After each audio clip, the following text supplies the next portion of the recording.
Baik, Assalamualaikum warahmatullahi wabarakatuh.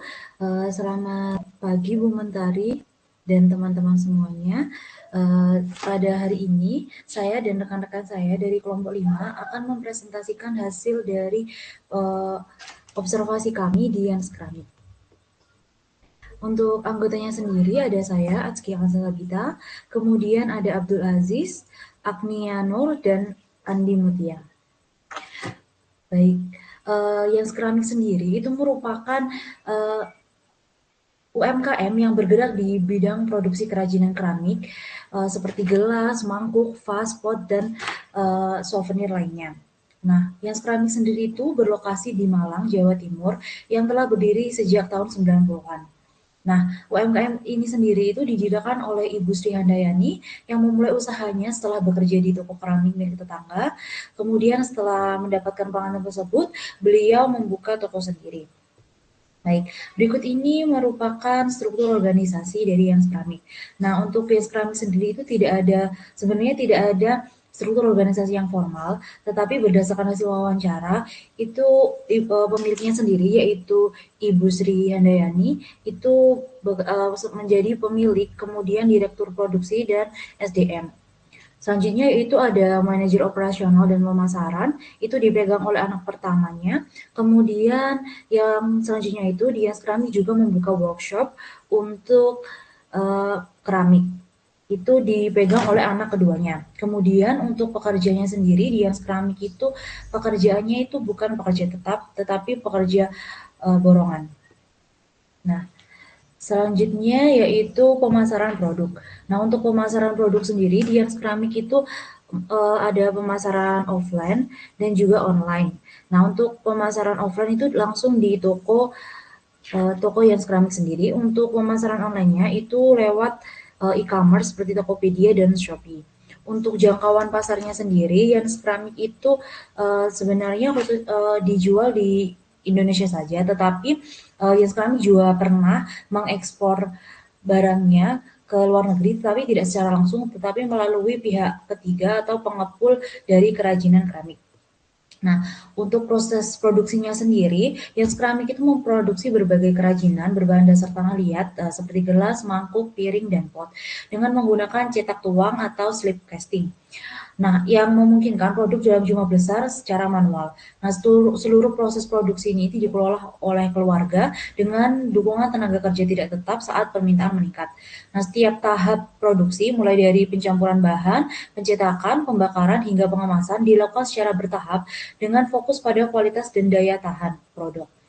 Nah, peralatan yang digunakan antara lain itu oven. Nah, ovennya sendiri itu harganya senilai 45 juta, kemudian bor pengaduk modifikasi, meja putar, dan cetakan gipsum. Nah, bahan baku seperti tanah liat, glasir, dan pigmen atau pewarna itu diperoleh dari UPT Keramik Malang yang menjadi pusat distribusi bahan keramik bagi pengrajin di wilayah Jawa Timur. Nah, selanjutnya itu biaya produksinya itu mencangkup bahan mentah seperti tanah liat, kemudian bahan pendukung seperti pewarna, glasir. Nah, untuk pembelian bahan bakunya sendiri untuk tanah liat itu dan gas itu dibeli rutin setiap bulan. Nah, untuk bahan tambahan seperti glasir dan pewarna itu dibeli sesuai dengan jumlah produksi. Apabila kurang itu biasanya beli lagi gitu. Untuk biaya listriknya sendiri setiap bulan itu tetap senilai 160.000. Nah, untuk sistem penerimaan gaji karena Dians Keramik itu bersifat borongan, jadi di sini itu perhitungan gajinya itu berdasarkan unit yang diproduksi. Nah, untuk pencetakan sendiri itu dihargai satu unit itu 1.000, kemudian untuk finishing seperti pewarna, glasir, dan oven itu juga 1.000, kemudian untuk pengemasan atau packing itu 500. Nah, berikut ini merupakan data awal untuk perkiraan volume penjualan Dians Keramik. Nah, selanjutnya ini merupakan harga jual untuk gelas sendiri itu 15.000, kemudian untuk mangkok 20.000. Nah, distribusi penjualan ini setelah kami melakukan wawancara, gelas itu lebih banyak di peminatnya. Jadi, kami menggunakan porsi penjualan untuk gelas 70% dan mangkok 30%. Selanjutnya itu penggunaan barang mentah untuk gelas itu setengah kilogram kemudian pewarnanya itu 0,0 gram, kemudian glasirnya 70 gram. Nah, ini merupakan penggunaan barang mentah untuk produk mangkok. Untuk tanah liatnya itu 700 gram, kemudian pewarnanya itu 25 gram, dan glasirnya 90 gram. Nah, untuk persediaan barang mentah sendiri bisa dilihat pada layar. Baik, selanjutnya akan dijelaskan oleh rekan saya.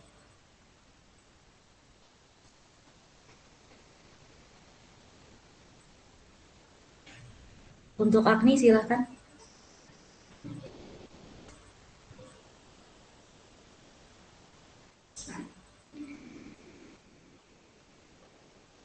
Mohon maaf, nggak ada suaranya, belum on mic. Baik, untuk selanjutnya ada jam kerja langsung per unit dan upah HL. Di sini departemen itu ada 3, yaitu produksi, finishing, dan pengemasan. Yang mana upah dari masing-masing ini ada 1000, 1000, dan pengemasan ini 500 perak. Dengan produksi, masing-masing produksi ini 5 gelas, 5 mangkok, finishing 3 gelas, 3 mangkok, dan pengemasan 2 gelas dan 2 mangkok. Lalu ada pun depresiasi per tahun, ini dari Yans Keramik ada banyak. Ada pot mill, ada mesin bor, meja putar, kompor besi plat, oven keramik, hingga cerbong oven. Yang mana masing-masing itu sangat berkontribusi pada proses 1 dan proses 2 produksi. Dengan harga perolehan 15 juta untuk pot mill, 1.500.000 untuk mesin bor, 3.500.000 untuk meja putar, 1.700.000 untuk kompor besi plat, 45 juta untuk oven keramik, dan 3 juta untuk cerobong oven. Dengan depresiasi dan usia ekonomis itu 10 tahun untuk pot mill dan oven keramik, dan sisanya 5 tahun.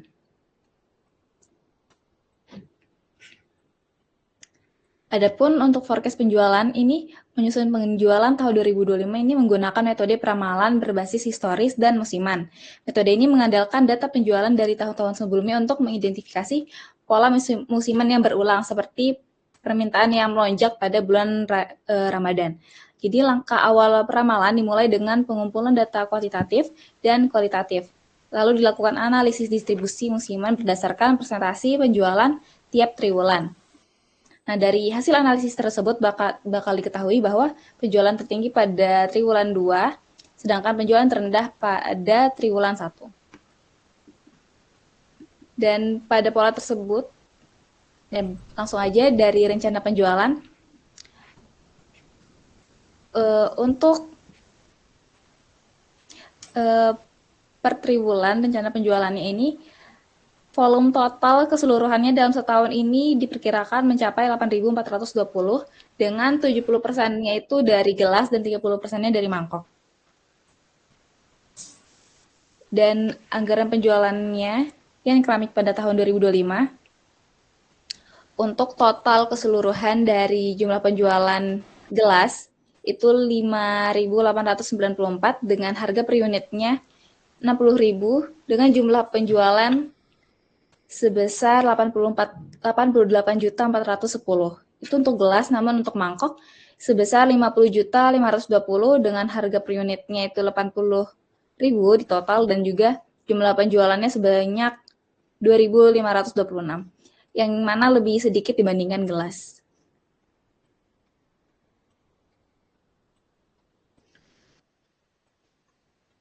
Adapun untuk anggaran produksi untuk gelas tahun 2025, ini tingkat perputarannya itu 4 kali, yang mana itu tiap triwulan, dan dengan persediaan awal tahun sebanyak 500, rata-rata 1.474, dan persediaan akhir sebanyak 2.447, dan rencana produksi per triwulan sebanyak 1.960.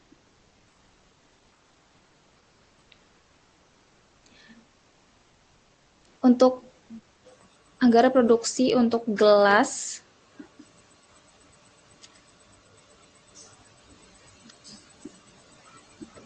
ini disusun berdasarkan pendekatan ketersediaan barang yang tadi. Itu dengan mempertimbangkan proyeksi penjualan, persediaan, dan target persediaan akhir untuk setiap triwulan. Jadi ini ada total untuk penjualan itu 5.894 dan produksi tahunan sebanyak 7.841 dan yang didistribusikan secara merata pada tiap triwulan yaitu sebesar 1.960 gelas. Lalu anggaran produksi untuk mangkok. Di sini dapat dilihat rencana produksi per triwulan itu sebanyak 797, yang mana itu tiket perputarannya sama selama 4 kali dalam setahun, dengan persediaan awal sebanyak 300, persediaan rata-rata 632, persediaan akhir sebanyak 963, dan rencana produksinya sebanyak 3.183. 9. Lalu dengan rencana produksi yang sama, jadi mangkok ini total penjualannya itu sebanyak 2.526, serta dengan total produksi yang lebih banyak yaitu 3.189, yang mana ini didistribusi secara merata pada tiap triwulan yaitu sebanyak 797 di tiap triwulannya.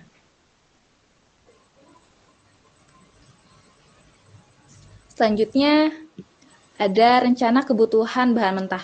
Jadi rencana kebutuhan bahan mentah pada Jans Keramik ini meliputi 3 komponen utama yaitu tanah liat, pewarna, dan glasier. Jadi penyusunan anggaran bahan mentah ini dilakukan berdasarkan standar atau SURE, yaitu jumlah kebutuhan bahan per unit produk, yang mana dikalikan dengan rencana volume produksi masing-masing produk, yaitu gelas dan mangkok selama per triwulan. Jadi ini bisa dilihat anggaran kebutuhan bahan mentah tanah liat pewarna glasier pada gelas. Jadi rencana produksi tahunan kan memproduksi sebanyak 7.841 gelas dengan volume produksinya yang merata tiap triwulannya. Jadi setiap triwulan ini kebutuhan bahan mentah untuk tanah liat itu memerlukan sebanyak 980 kilo, perwarna sebanyak 29 kilo, dan glasier sebanyak 137 kilo. Dimana tiap triwulannya ini selalu merata untuk kebutuhan bahan mentahnya. Sama dengan bahan mentahnya mangkok. Jadi dengan total produksi sebanyak 3.189 per tahun, yang dibagi secara merata itu 797 per triwulan, kebutuhan masing-masing untuk bahan mentahnya ini dari tanah liat sebanyak 558 kilo per triwulan, 20 kilo per triwulan untuk pewarna, dan 72 kilo untuk glasier.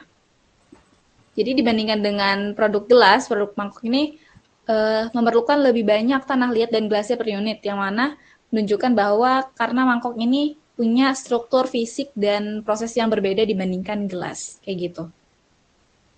Selanjutnya akan dijelaskan oleh rekan saya.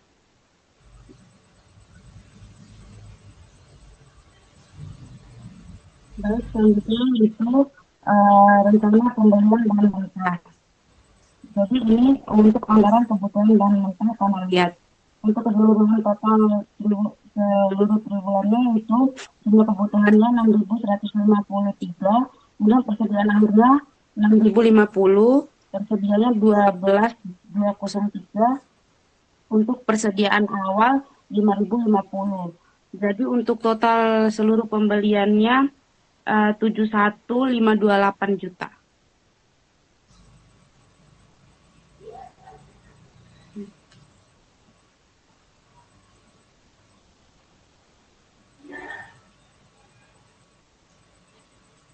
Lalu ini ada anggaran kebutuhan bahan mentah pewarna. Jadi langsung saja pada pembeliannya, yaitu total keseluruhannya 3.260.100 rupiah.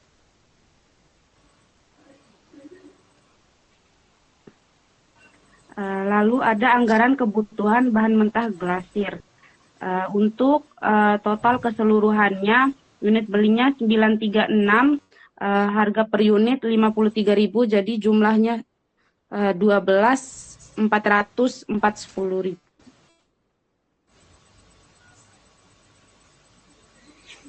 Selanjutnya yaitu ada rencana biaya bahan mentah.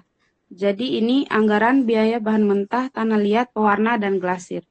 Untuk keseluruhan totalnya yaitu untuk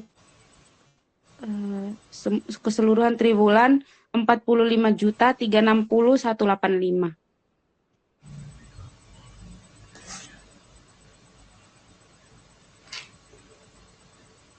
Selanjutnya yaitu anggaran biaya bahan mentah, tanah liat, pewarna, dan glasir untuk mangkok.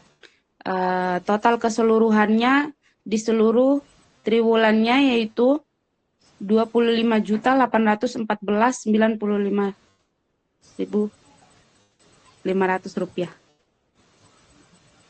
Selanjutnya yaitu rencana tenaga kerja langsung.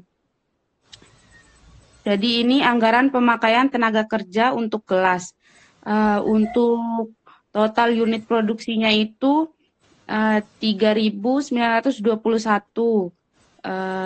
Keseluruhan untuk bagian pencetakan total DMH-nya 19.603, kemudian bagian pewarnaan glasir dan oven 11.762 dan pengemasan 7.841.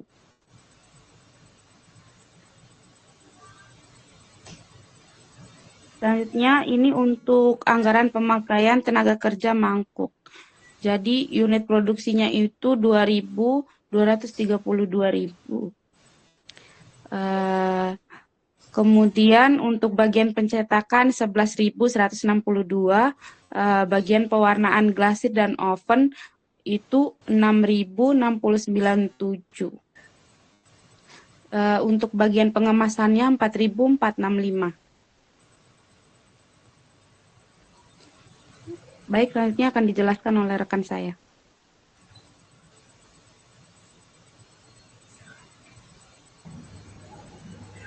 Baik, selanjutnya saya izin melanjutkan untuk rencana tenaga kerja langsung. Untuk anggaran biaya tenaga kerja langsung tahun 2025 untuk gelas. Jadi untuk masing-masing periode, untuk bagian pencetakan, itu untuk total DMH-nya itu 19.603. Untuk upah per DMH per triwulannya, kalau di total semua itu 4.000. Jadi total biayanya yang dikeluarkan itu sebesar 19.602.500. Sedangkan untuk bagian pewarnaan, glasir, dan oven, itu total DMH untuk 1 tahun itu 11.762, dan untuk upah DMH dalam 1 tahun itu 4.000, dan total biaya untuk bagian pewarnaan glasir dan oven selama 1 tahun itu 11.761.500. Sedangkan untuk bagian pengemasannya total DMH-nya itu selama 1 tahun 7.841, dan upah DMH yang dikeluarkan selama setahun itu sebesar 2.000. Dan untuk total biayanya itu 3.920.500. Dan total biaya untuk keseluruhannya itu 35.284.500. Lalu kemudian ada anggaran biaya tenaga kerja langsung tahun 2025 untuk mangkok. Untuk bagian pencetakan selama 1 tahun total DMH-nya itu 11.162. Untuk upah DMH per tahun itu 4.000, dan biaya bagian pencetakan per tahun itu 11.161.500. Untuk bagian pewarnaan atau glasir, untuk bagian pewarnaan glasir dan oven itu total DMH per tahunnya itu 6.697. Sedangkan untuk upah DMH per tahunnya itu 4.000, dan untuk biaya per tahunnya itu 6.696.900. Untuk bagian pengemasan total DMH-nya per tahun 4.465. Untuk upah DMH-nya 2.000 per tahun, dan biaya per tahunnya itu untuk bagian pengemasan itu 2.232.300, sehingga total biaya keseluruhan untuk mangkok itu sebesar 20.090.700. Lalu kemudian di sini ada rencana BOP. Jadi untuk rencana BOP, biaya-biaya yang terkait seperti biaya listrik, depresiasi pot mill, depresiasi mesin bor, dan lain-lain yang ada pada tabel, itu selama 1 tahun, biaya per tahunnya totalnya yang dikeluarkan itu kira-kira sebesar 9.860.000. Sedangkan untuk biaya per triwulanannya itu yang harus dikeluarkan adalah 2.465.000. Lalu kemudian ini ada rencana BOP untuk ini perhitungan triwulanan. Jadi ini untuk presentasi untuk produk gelas dan produk mangkok. Kalau gelas itu ada sebesar 1.725.500, sedangkan untuk mangkok itu 739.500. Lalu kemudian di sini ada rencana harga pokok produksi. Jadi yang pertama itu ada HPP untuk gelas. Jadi untuk masing-masing triwulan rencana produksinya itu 1.960, sama untuk biaya-biaya seperti biaya bahan baku, biaya TKL dan BOP. Itu kalau dijumlahkan untuk masing-masing triwulan itu total HPP-nya 21.886.671. Lalu kemudian itu dibagi dengan rencana produksi untuk masing-masing triwulan sehingga diperoleh HPP per unit yang sudah dibulatkan sebesar 11.165,24.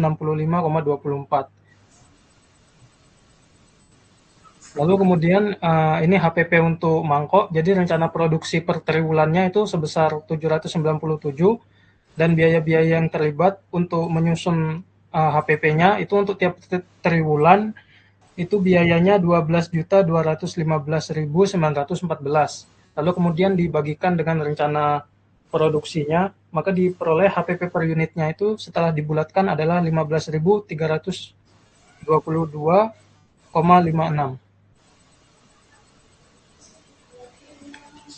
Lalu kemudian untuk anggaran laba rugi tahun 2025 untuk volume penjualan untuk masing-masing triwulan terlihat pada tabel itu 1.900, 2.300, 2.050, dan 2.170.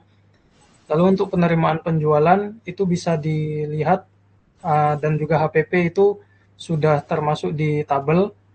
Lalu kemudian penerimaan penjualan dengan harga HPP ini dikurangi saja, maka ketemulah laba kotor, laba operasi, laba sebelum pajak. Karena pajaknya tidak ada, jadi langsung saja kita bisa mencari earning after tax-nya atau laba bersihnya sebesar pada tabel yang ada di PPT. Lalu kemudian kesimpulan, jadi berdasarkan observasi lapangan dan wawancara dengan pemilik UMKM Yans Keramik, diketahui bahwa operasional usaha masih bersifat informal dan belum terstruktur secara sistematis. Aktivitas bisnis seperti pencatatan keuangan, produksi, dan penjualan dilakukan secara manual berdasarkan intuisi tanpa dukungan dokumen formal seperti anggaran tahunan atau laporan keuangan. Penulis menyusun anggaran komprehensif tahun 2025 sebagai simulasi awal, mencakup penjualan, produksi, pembelian bahan baku, tenaga kerja, overhead, dan proyeksi laba rugi. Hasil simulasi menunjukkan potensi laba bersih sebesar Rp34.417.251, namun terdapat tantangan struktural seperti ketergantungan pada tenaga kerja borongan, kurangnya kontrol biaya produksi, lemahnya strategi pemasaran digital, dan tidak adanya perencanaan keuangan. Dengan demikian, anggaran ini diharapkan menjadi pijakan awal untuk membantu UMKM Yans Keramik mulai menerapkan sistem pengelolaan usaha yang lebih tertib dan berorientasi jangka panjang.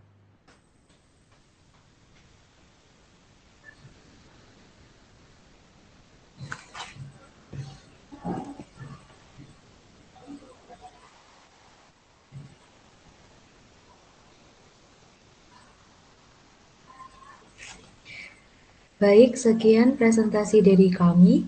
Apabila ada kurang lebihnya kami mohon maaf. Wassalamualaikum warahmatullahi wabarakatuh.